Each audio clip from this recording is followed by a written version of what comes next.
Now it's time to bring in one of the best. He's your friend and mine. He's got the rhymes that be flying. Don't let me hear you sighing, cause it's the pimp on a blimp, high on steak and shrimp, prime time 99, Alex Stein, here on the U.S. Report. Alex, thank you so much for coming on tonight. Huge night. But I want to ask about some craziness that's been happening in Washington with Congresswoman Alexandria Ocasio-Cortez. Now, you are a great fan of AOC, but she got a taste of her own medicine this week after she was confronted by pro-Palestine protesters at a movie theater in New York. Have a look at this. You refuse to call it a genocide in front of everybody. I need you to understand that this is not okay. It's not okay that there's a genocide happening. You're not actively against it. You're lying. And you're going to cut this and you're going to clip this so that it's completely out of context. It's man. And you're not helping these people. TV. And you're not helping them. You refuse to. You're not helping them.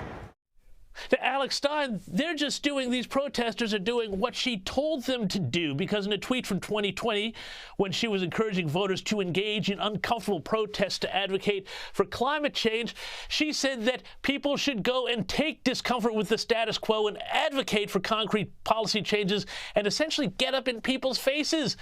Alex Stein is our friend AOC, just a big old hypocrite here. Well, like most politicians in D.C., she's a huge hypocrite. And like they always say, be careful what you wish for. So what's good for the goose is good for the gander. So we need to go after AOC. And it kind of just shows you, though, James, you notice how triggered she gets? I mean, this is a serious subject, the Israel-Palestinian conflict. You know, obviously, she's not going to be able to fix it just herself. But the fact that she just runs away from her constituents so scared instead of just, like, trying to talk to them, she's just really a hypocrite to the nth degree, James. And me calling her a big booty Latina made me very famous because she wanted to be the biggest victim in the world. So this is typical of AOC's playbook, is when she does get confronted, she plays the victim. But we need more people confronting our politicians, especially people like AOC that are arguably the most famous politician. I think Vogue named her as the third most famous politician in D.C. So she's one that we definitely need to talk to and try to, I guess, get a better understanding of how she can actually put America first, instead of, you know, putting her personal agenda ahead of the American people.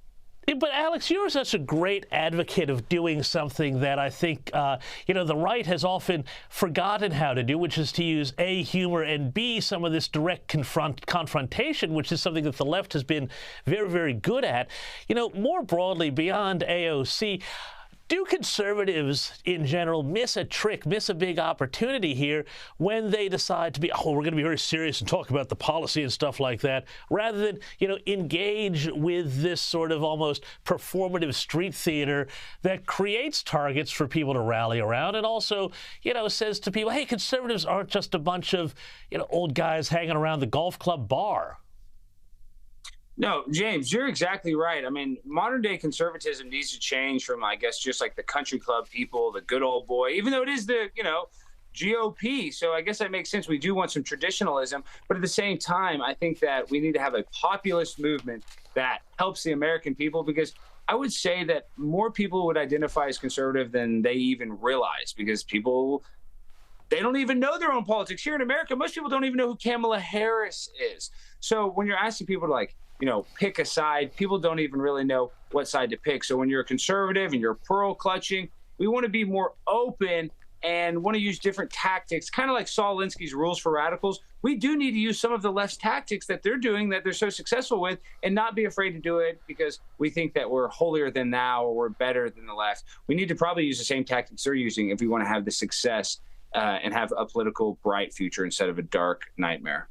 Yeah, and I mean, I'm glad you mentioned Alinsky, because one of the things he talks about is let your people have fun, because it's the pearl clutchers who really seem to be on the left these days. This week, this is a crazy story. The Veterans Affairs Bureau put out a memo saying they were going to ban any use of that iconic VJ Day photograph of the soldier kissing a woman. I think it was in Times Square. The White House has had to come and walk it back. Have a look at this. I can definitely say that the memo was not sanctioned, and so it's not something that we were even aware of until you all started reporting on it. But we are not banning that photo, and I'm just going to be super clear about that.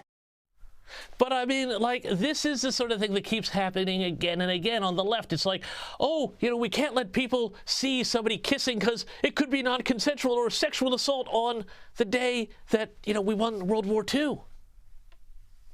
Yeah, and what's funny about that picture, there's an African-American in that picture, and it's just like the Washington Redskins when their quarterback, Doug Williams, was the first African-American quarterback to win the Super Bowl. And for the past few years, every year during the Super Bowl, they always show the past teams that won it, and they haven't been able to show Doug Williams, who won the Super Bowl, as a Washington Redskin because they don't want young fans to see the Redskins. I mean, that's how political correctness is ruining society, that the Washington Redskins, we can't even celebrate the first African-American QB winning the Super Bowl because the logo on his helmet is considered racist. So that's where we're at. I mean, everything is racist. I mean, literally everything is racist right now, James. And finally, just so you can get some good news occasionally, because we did see this week that the chief diversity officer, and who knew there was such a thing, my God, at Johns Hopkins Medical School, stepped down after putting out a ridiculous newsletter talking about how everybody was privileged, men, Christians, white people, and, all had to be treated accordingly. I mean, it's absolutely ridiculous, though, about the victimhood. That goes back to AOC. I don't know why people use victimhood as currency. This woman is working for one of the top companies in the world, and she still wants to complain. She still wants to play the victim. So until people take, I guess, accountability and stop doing that victimhood life, we're just screwed.